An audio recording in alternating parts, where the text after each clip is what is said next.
Kagabi po ay 6:20 pa lang po kagabi ay umupo na po ako doon sa harapan ng television at inaantay ko nga po yung balita sa Channel 7. Ano po?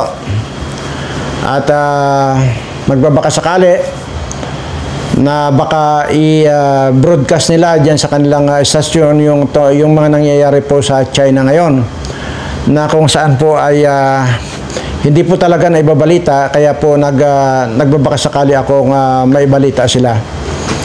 Pero siyempre, bago po tayo magpatuloy sa ating talakayan, ay nais ko po lamang pong ipaabot ang aking mapagpalang pagbati sa lahat po ng aking mga subscribers, followers at mga viewers. At sana po ay nasa mabuti kayong kalagayan lagi at ligtas sa anumang uri ng kapahamakan. Ayan po. Kaya naman po ganun, mapagpalang pagbati ang sinasabi ko, kasi nga po mahal na mahal ko po kayong lahat ng mga subscribers ko. At ganun din po, kung hindi man po kayo subscriber ko at patuloy po kayo nanonood dito sa ating walang kakwenta-kwentang channel, ay mahal ko na rin po kayo. Pero mas maganda po mag-subscribe kayo para sa ganon, yung pong mga darating na mga talakayan dito sa ating programa, na baga sinasabi ko rito na walang kakwenta-kwenta, ay at least makapanood kayo ng episode ng mga topic na walang kakwenta-kwenta. Ayan po. So, balik na po tayo doon sa sinasabi ko po na inupuan ko po talaga sa harapan ng television at inantay ko nga pong mag-umpisa yung 24 oras. Tinapos ko po yung buong episode ng Channel 7. Baka nga po sakaling maibalita yung tungkol po sa nangyayari na dyan sa China at maibalita man lang nila na overwhelming. Ano pong ibig sabihin? Overwhelming yung mga pasyente na sa mga hospital. Dahil po dito sa sinasabi kong virus na ito, na kung saan po ay ayon dito sa ating mga napapanood ay mahirap po ang gamot nito. Hindi po basta nagagamot. Kung magagamot man po ito, kagaya po ito dati ng COVID-19 na maghahagilap pa po ng bakuna. Yan po.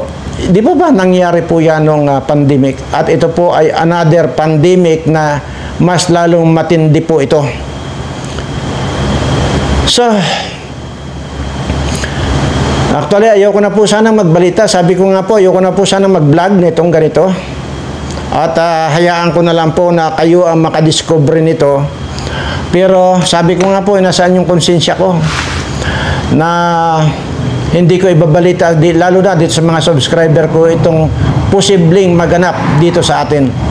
Dahil hindi po pinag-uusapan dito yung dyan lang sa China. At ang sasabihin natin, malayo naman sa atin yan, China.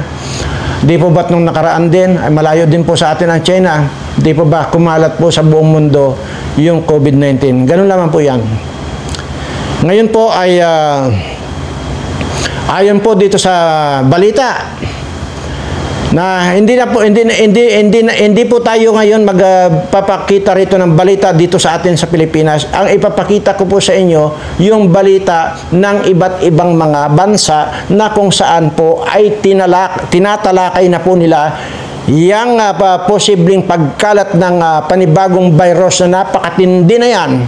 Iba't ibang bansa na po ang nagbabalita niyan. Katunayan, ito pong aking ipapanood na ito sa inyo, ito po ay binalita na po sa India.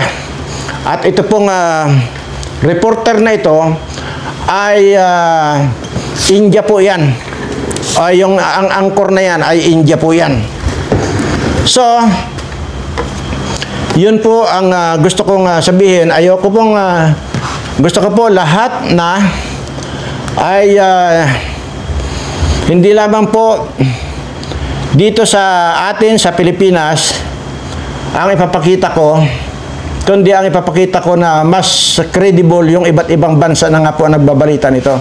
So, ibig sabihin, kung naibabalita na po sa iba't ibang mga bansa ito, ay ano pa po ba yung ating dapat na isipin? O ano po ba yung papasok sa ating isipan? Siyempre po, mag-ready na po tayo kung ano man po ang kahihinatnan nitong nagbabantang dilubyong ito na mas higit pa sa COVID-19. So ito na po at ikukan ko na po. Ipapanood ko po sa inyo. Indian po ito na anchor woman. Ano? Should stay focused for now. A shocking new discovery from China is triggering serious concern about another potential pandemic. Oh. According to reports, a team of Chinese researchers have identified a new bat coronavirus capable of infecting human beings. Oh. Shi Zhengli, a prominent virologist, often called the Bat Woman for her extensive work on bat coronaviruses, led this research at the Guangzhou laboratory. Her team included experts from the Guangzhou Academy of Sciences, Wuhan University, and the Wuhan Institute of Virology. This latest discovery reveals a new strain of the HKU5 coronavirus, first detected in a Japanese bat in Hong Kong. The newly identified virus belongs to a class of virus which also reportedly causes the deadly Middle East Respiratory Syndrome or MERS virus. Researchers in fact have confirmed that this strain binds to human receptors just like SARS and the virus responsible for COVID-19. Let that sink in. Yan po, mga pasyente na po yan. Oh. Critical similarity has raised a lot. Yan po, mga nakakuha na mga pasyente na po yan. To jump from animals to human beings. And what's even more alarming is that the researchers have found that the HKU5 coronavirus can not only bind to bats and humans but also various mammals. And this means the virus could infect multiple species, increasing the risk of transmission to human beings. Researchers also found that when the virus was isolated from bat samples, it could infect human cells. And they also observed that the virus could invade artificially grown tissues resembling human respiratory and intestinal organs. And these findings underscore the real threat of a spillover event where the virus jumps from bats to human beings, either directly or through an intermediate host. The study warns that this class of bat virus poses a high risk of infecting human beings, and this is subtype of virus already includes 4 known species: the MERS coronavirus, 2 bat coronaviruses. Nasa labas na po ng ospital yun, yung mga pasyente na yun. Potential danger, the World Health Organization. Pinapakita po, yan po, nasa labas na po ng ospital yan. Requiring urgent monitoring for pandemic preparedness. According to reports, earlier this month, another team of researchers from the University of Washington in Seattle and Wuhan University published a study in Cell with slightly different findings. Their research suggested that while the HKU5 strain could bind to bat and other mammalian receptors, it did not bind efficiently to human receptors. However, Shi's team countered this conclusion and warned basically that the strain might have a broader host range and a greater ability to jump between species. Shi's team, though, acknowledged that the strain's efficiency in infecting human beings is significantly lower than that of COVID-19. But the question remains, is the world prepared really for what lies ahead? To stay up to speed with the latest news, download the WION app and subscribe to our YouTube channel.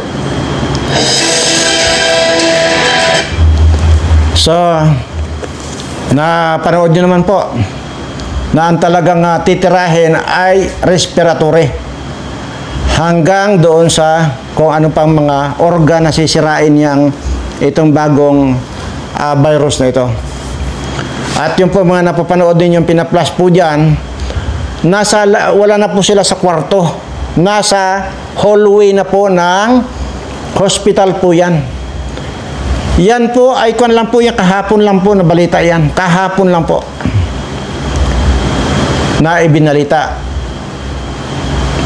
So, ngayon, ang nagdadalawang isip kasi ako kung ibabalita ko ito dahil nga po, sasabihin na naman sa akin na fake news dahil wala naman daw ako binabalita rito na totoo. Tama. Fake news. Di fake news. Di ba? Basta ang sa akin po rito, kung yung pong mga nag-iisip or nagsasabing fake news, wag na lang po kayong manood. Kasi unang-una po, obligasyon ko pong ibalita ito, lalo na po dito sa aking mga subscriber para po ma-alert sila, malaman nila yung mga nangyayari na ngayon at posibleng mangyari dito sa atin, which is nangyari na po yan nung COVID-19. Ngayon, uulitin ko lang po yung aking sinabi na ito ay para hindi mahalata, maging dyan ay i-mind conditioning na nila yan. Kagaya nitong mga naho-hospital na ito na nandyan. Hindi po ba't ganun din ang nangyari ng COVID-19? Noong dyan po, di ba, naglalakad lang po doon, basta na lang natutumba. Nakita nyo naman po sa mga news dati, na yung mga Chinese dyan dati na naglalakad lang, bigla na lang matutumba. Yung pala, tinamaan na po ng COVID-19.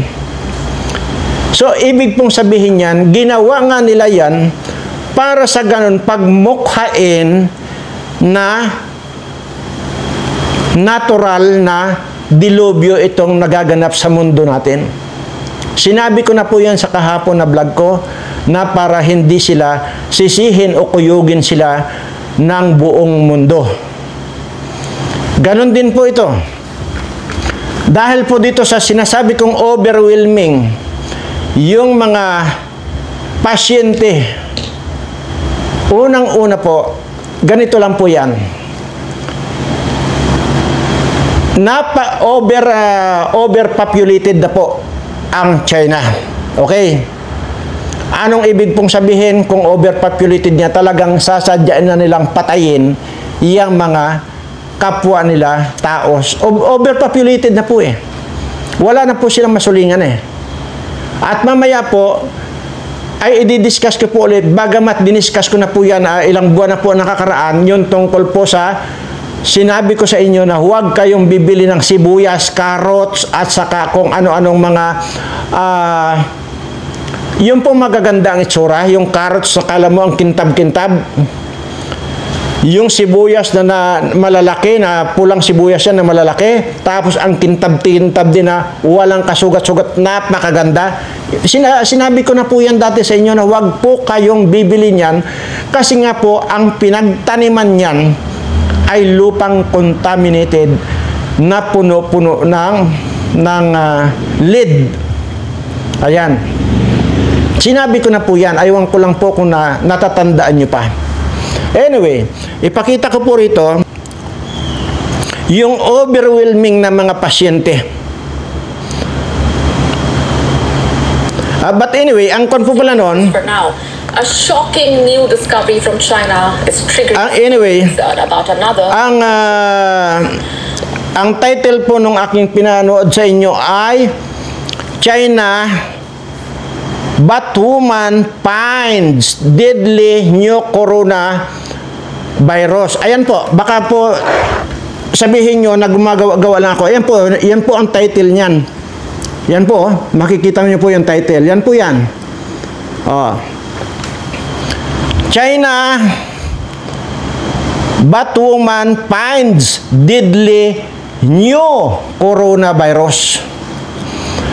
At ito po ay kahapon lang po ito. Ito po yung pinapanood ko sa inyo kanina. Ito naman po yung aking ipapanood sa inyo na kung saan ay ayan po eh. Napakarami pong mga pasyente na. Overwhelming daw po yung mga pasyente.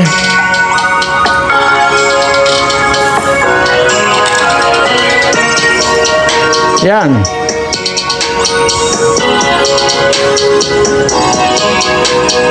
Pati bata oh.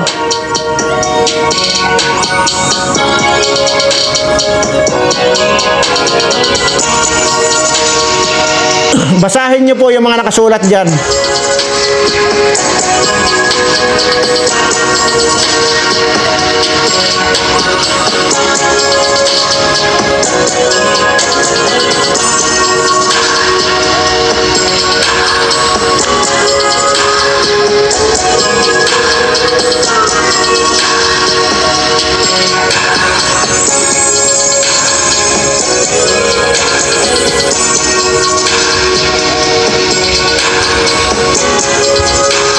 na po sila magkamayaw kung paano nilang pinag-aaralan yan.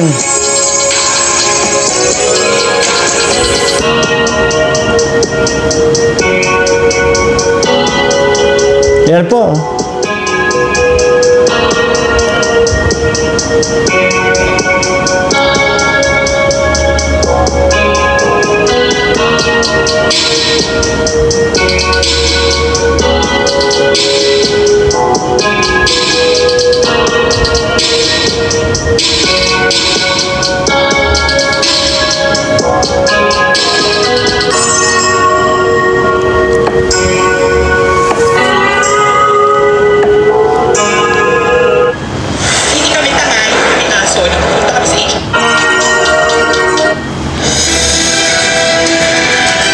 Yan pa, basahin nyo po yung mga nakasulat dyan. Ayan, oh.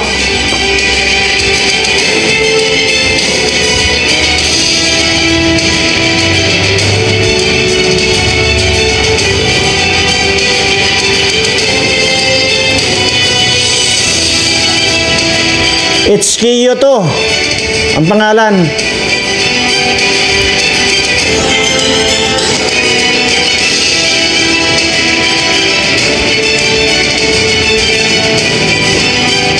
Ayan po yung mga pasyente, oh.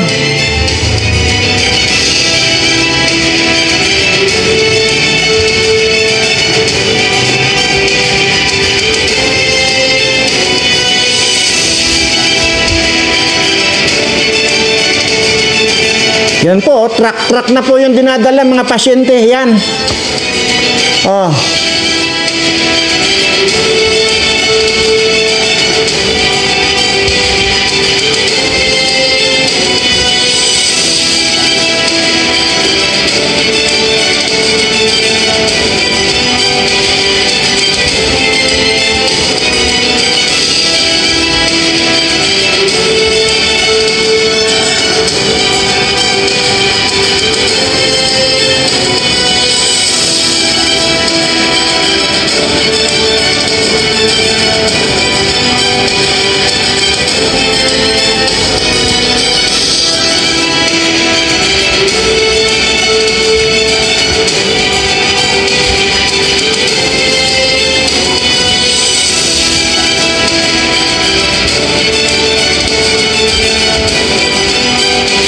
Ayan po, pinapakita ng tatamaan, yung baga mismo, respiratory, hanggang sa mga iba pang mga organ ng katawan. Ayan po, napakarami po yan ng mga pasyente.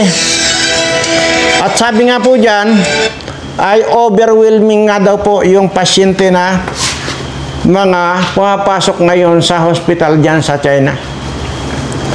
So, wala pong sabi dyan na may nagagamot, kundi ang sinasabi dyan ay hanggang ngayon po ay nagpo-formulate pa po sila ng pangbakuna. Actually, wala pong gamot talaga. Kundi yung ang hinahanap nila, kaya hindi sila magkanda o gaga. Kasama na po dyan yung mga researcher ng Europe. Nag-combine na po yan sila kung paano nilang mahanapan ng formulation, yung bakuna na ibibigay nila sa tao. Kasi, kagaya po ng COVID-19 dati, hindi magkanda o gaga yung mga buong mundo kung paano hanapin yung formulation ng bakuna. Ngayon, kung darating po sa atin yan, sisiguraduhin ko po sa inyo, baka kung may matira man, ang sinasabi ko po rito, baka itong mga subscriber ko na lang. Bakit ko sinabing itong mga subscriber ko na lang ang matitira? Dahil nga po sila ang nakaalam at itinuro ko na po yung tungkol sa sili at kalamansi. Kaya po, yung makakapanood na naman ito, baka iba na naman yung pakahulugan ninyo doon sa sinabi ko. Natural, itong mga subscriber ko, sila na yung tinuruan ko At nandyan niya sa mga videos ko, yung kung paano gagawin, yung ipaprocess yung kalamansi at saka sili, na pwedeng pangontra or panangga sa virus na papasok dyan sa system mo o sa katawan mo. Yun po ang ibig ko sabihin. Ngayon, kaya ko ba sinasabi ito para may mag-subscribe din? Hindi po. Huwag na po kayo mag-subscribe. Wala po akong pakialam. Hindi po yun ang pakahulugan ko. Ganun po. Hindi po natin pinag-uusapan dito. Hindi ko po sasabihin dito ngayon na mag-subscribe kayo para malaman din ninyo yung tungkol sa kalamansi at sa sili. Huwag po. Lalo na doon sa mga pilosopo. Hindi ko po kailangan dito ang pilosopo. Kasi baka yun na naman ang sabihin nyo na naman na bakit pipiliin pa yung maliligtas na subscriber ko lang. Ay, natural. Kasi sila yung naturuan ko na. O, di ba? Ganun lamang po kasimple. Mag-isip.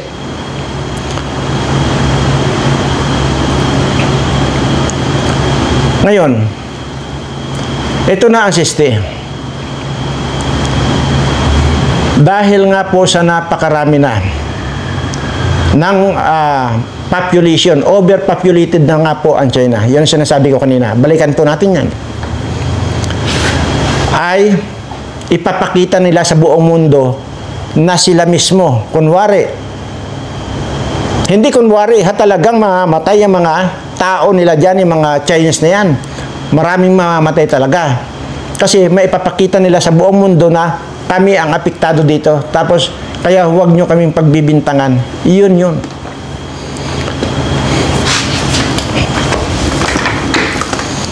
Ganun lamang po yun eh. Kung marunong lang po tayo mag-isip. Nagawa na po nila, minsan na po nila nagawa, magagawa pa nila yan ng paulit-ulit. Kaya isasakripisyo na nila yung kanilang mga tao, mga kababayan, na magkamatay dyan sa virus na yan. Which is may mga namamatay na po. Ayun. Doon sa iba pa. Ay, hindi ko na po pinakita. Dahil baka po kasi unang-una baka na naman i-close na naman itong channel ko. Kagaya nung una. Kaya limitado na po yung aking pagbabalita. Which is kung makita nyo lang yung iba pang na-research natin, mangingilabot kayo. Dahil sunod-sunod, magmula sa hospital, sunod-sunod nilang inilalabas yung mga bangkay.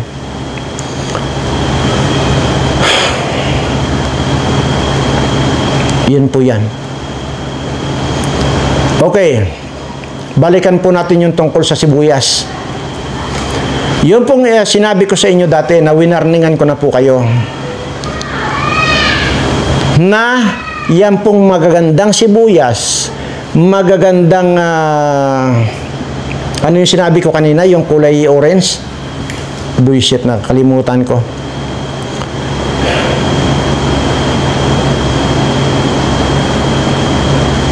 Kasasabi ko lang kanina, nakalimutan ko na. Dami kong iniisip kasi. Basta yung kulay orange na ganito kahaba yan, kulay orange. Okay, ganoon na lang. Kasi nasabi ko na kanina. Balikan yun lang. Yung magaganda po niyan, lalo na po itong sibuyas, wag na wag nyo pong bibilhin yan dahil yan po ay galing China po yan. Ang hindi ko po maintindihan dito sa ating administration, bakit patuloy pa rin na nag-aangkat ng mga gulay-gulay na yan, na samantalang alam po ng gobyerno yan, alam po nila yan, na mayroon po silang pinagtataniman na lupa na contaminated na po talaga. Kaya nga po yung mga gulay na yan, carrots po pala yung sinasabi ko kanina, carrots. O baka malimutan ko na mamaya, basta carrots yun. Mga makikinis, maging yung sibuyas makikinis, galing pong China yan. Wag na wag po kayong bumili niyan. Dahil yun nga po, may lead content na po yung mga gulay na yan. na galing China. Hindi nga natin alam yan kung sinasadya na yan ang dalhin dito sa atin. Kaya ang hirap pong magtiwala talaga ngayon. Napakahirap pong magtiwala. Basta ang alam ko, ang sigurado ko rito, yung mga gulay na yan, sibuyas na yan, carrots na yan, o yung mga, ano pa yun, yung ginagawang french fries, ano pa yun? Ewan ko, sa dami kong iniisip, nakakalimutan ko yung mga gulay na yan. Yan po ay mga mayroon pong mga lead content yan mismo. Yan po yung pagkakinain nyo po yan. Yan po yung magkukos ng cancer. Lahat po ng klaseng cancer. Yan po yan. At isa pa nga po yan. Dahil sa overpopulated na nga po talaga, yung China ay kailangan na nilang patayin yung mga ibang tao dyan. At sa pamamagitan yan. At isasabay lang po nila yan doon sa plano nilang gagawin nilang paglason din dito sa iba't ibang mga bansa. Dahil baka ito na po kasi siguro ang huling labanan, dahil nasusulat naman po yan sa banal na kasulatan, lahat po ay lahat po ay naganap na. Ano po yung mga naganap? Taggutom, tagbaha, tag-init, at saka kagutuman. Yang sinabi ko na kanina. At ang natitira na lamang po dito ngayon, yung paglalaban-laban ng mga hari sa hari. Yun po yung sinabi ko rin kahapon. Yan po yan. Kaya para hindi sila ma-blame, halimbawa pumalpak man, ay gagawin po nilang mismong yung mga tao nila. Yan ang unang makakaranas ng ng kamandag ng virus na yan, para lang maipakita sa buong mundo na sila kunwari ang apektado, sila ang biktima kunwari, pero ang totoo niyan, sinadya po nila yan. Kung inyo pong balikan, nandiyan naman po yan sa mga video ng ibang video, hindi ko po video ha, yung pong sinasabi ni Trump, kinumpirma niya. Ang sinasabi pa nga niyan dati ni Trump, ididimanda niya ang China at pagbabayarin ng kung ilang $1 trillion yun. Nandyan po yan, sa recorded po yan, naka-video po yan. Kung kayo lang po ay masinop manood ng mga ganyang mga balita. Ang problema po sa atin, kung ano yung fake news, yun po ang pinapanood ninyo. Pero yung pong katotohanan at mga delikadong bagay at na maaaring ikamatay natin, yun po ang hindi nyo tinatangkilik. Kaya marami po sa inyo ang walang alam. Bakit ko po sinasabing mas tinatangkilik nyo yung fake news? Kasi nasubukan ko na po kayo. Noon pong nag-fake news ako na ang sinasabi ko, itong si Paduano ay nilason ng kanyang asawa, ang dami tayong views. Nung sinabi ko na itong si Tambaloslos ay nasa flyover at tumalon dyan sa gitna ng EDSA, marami din po tayong views. Pero fake news yun ha. Alam nyo, yung mararamdaman nyo, yung fake news yun. Diba? Ano pa ba? Sino pa ba yung mga pinatay ko? Oh. O yung ito si Butod. Di ba pinatay din natin yan? Pinake news din natin yan na sinasabi ko dahil sa nasobrahan ng pagsinghot, ayan ay ano yun, kung ano basta yung tumalon pala sa Ilog Pasig. At doon sa pangalawang fake news ko, yung sinasabi kong nilublob niya yung ulo niya sa punong-puno ng drum. Di ba fake news yan? Kahit pa hindi ko sabihin na fake news yun, alam niyo yun na fake news. Pero mas yun ang tinatangkilik niyo kisa doon sa mga pakinabang na para sa inyong kaligtasan. Yan po tayong mga Pilipino. Kung alin po yung mga walang kakwenta-kwentang mga fake news, yun po ang ating pinapanood. Ngayon, sino nag-fake news yan? Di ba't ako nga po? Tingnan nyo yung views natin dyan. Malalaki po, mararami yung mga views natin doon sa mga fake news ko na yun. Pero doon sa sinasabi kong congressman na namatay, talagang totoo yun. Actually, tatlo nga yan na congressman na namatay na tinuhog natin. So, baka na masabihin nyo naman na sinaksak ko. Hindi po. Yun ang totoo. Malalaman nyo po ang totoo eh. At malalaman nyo ang fake news. Kaya lang talagang mas gusto nyo pinapanood yung mga sinabi ko nang walang kakwenta-kwenta. Pero dahil dito po sa ating mga topic ngayon, ay sasabihin ko lang po sa inyo, sasabihin ko ulit sa inyo, wala pa rin pong kakwenta-kwenta itong dinidiscuss ko sa inyo. Pero ipinakita ko po sa inyo ang ebidensya. Ngayon, balikan po natin yung para kahit pa paano ay maligtas kayo sa tiyak na kamatayan. Ito pong virus ito, kung yung COVID-19, yun ang kinakatakutan natin. Yung pong COVID-19 na yun na napakatapang, mas matapang po ito. Mas dangerous po ito. Itong darating. Ay, nangyayari na nga po. Baka lang dumating na sa atin. Alam niyo, kaya lang darating sa atin dito? Mag-utos lang sila ng tao. Magpa-flight lang sila ng tao sa iba't ibang bansa. Kahit isa lang yan. Doon sa salamuhan niya sa eroplano pa lang, makontamina na yung mga kasama niyang pasahero. Yun na po yun, yung sasabog na po lahat. Magkuha na po yan. Pasalin-salin na po yan. Yan po yung sinasabi ko sa inyo. Ngayon, ano ang basihan ko doon sa itinuro kong kalamansi at saka sili? Kung inyo rin pong nasasubaybayan yung aking mga vlog, isa rin po akong chemical engineer.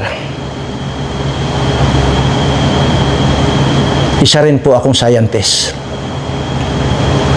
Kaya alam ko rin po mag-formulate ng lason, virus, o kahit na ano. Tandaan po ninyo yan. Kaya alam ko po yung pwedeng pang panangga doon sa napakasimple. Actually po, tatlong mga virus na matatapang ang pwedeng salagin nitong kalamansi at saka sili. Tandaan po ninyo yan. Pinakamatatapang na po yan na mga virus. Kayang salagin ng kalamansi at saka sili lang.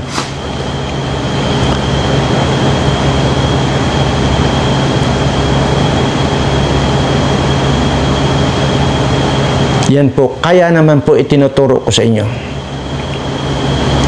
Ngayon, dahil nga po na-discuss ko na po yan, itinuro ko na po yan dati, nandyan naman po sa video ko. Kaya lang po ay sinabi ko na po kahapon na hindi ko na po i-discuss dito. Dahil nga po ay naituro ko na po yan. Kaya lang po, parang may mali dahil nga mayroon pong nag-chat doon sa Tariq Hassan Mirza na ipinabasa po sa akin ng sekretary ko na sinasabi na Ma'am, Sir, pakisabi naman po kay Sir Birana kasi bago lang po ako na subscriber. Baka naman daw po pwedeng i-discuss ko po uli yung kung papaano po ang proseso ng kalamansi at saka sili. So pinag-isipan ko mabuti kung i-discuss ko pa ba yan.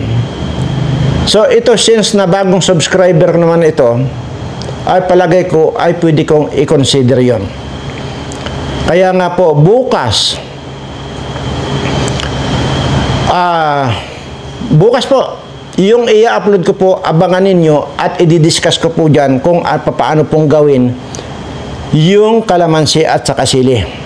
Ano? I-inform nyo na po yung mga kaibigan, kamag-anak ninyo o yung mga malalapit na mga mahal nyo sa buhay.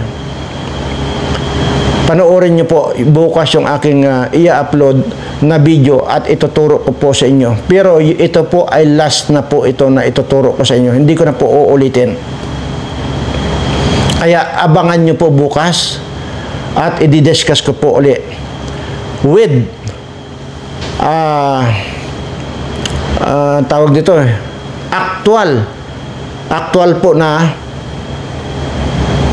gagawin ko na hindi lang salita para po maintindihan ninyo. Dahil ang sa akin po rito, gusto ko po yung maintindihan ninyo, maliwanag sa inyo, para sa ganon ay kahit papaano ay meron kayong maalala sa akin. Pag nagkandamata yung mga kapitbahay ninyo na hindi nalalaman itong tungkol dito sa sili at kalamansi at kayo ang natira, unang-una nyong isipin si Birana. Unang-una nyong sasabihin, salamat at nakita ko yung itinuro ni Mr. Birana. At dahil dyan, nakaligtas ako sa tiyak na kamatayan. Kaya po, kayo mismo ay huwag po kayong magdamot. Huwag nyo rin pong ipagdadamot sa inyong mga kapitbahay, mga kaibigan, kakilala, lalo na sa inyong mga kamag-anak. Na bukas kamo, panoorin nyo na nila yung i-upload kong video para isa-isa po yung aking demonstration dito. Actual demonstration po yung gagawin ko para sa ganun ay maintindihan ninyo. Yun po. At hindi po natin alam, baka bukas makalawa, bagamat hindi binabalita ito, ay sasambulat na lang po sa atin. Yun po ang gusto ko po rito ay huwag po kayong maging madamot sa kapwa ninyo. Kung ano po yung nalalaman ninyo, i-share nyo po sa iba. Kung ano pong mayroon kayo, i-share nyo po sa iba. Kung mayroon kayo sobrang pagkain, i-share nyo po sa walang makain. Kung mayroon kayo nalalaman, i-share nyo po yung inyong nalalaman sa iba.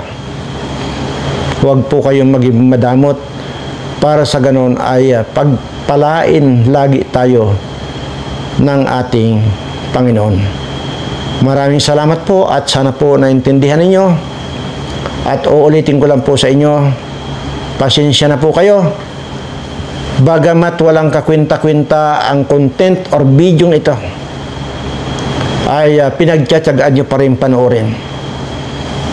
Dahil dyan, pagpalain nawa kayo ng ating Panginoon. Maraming salamat po.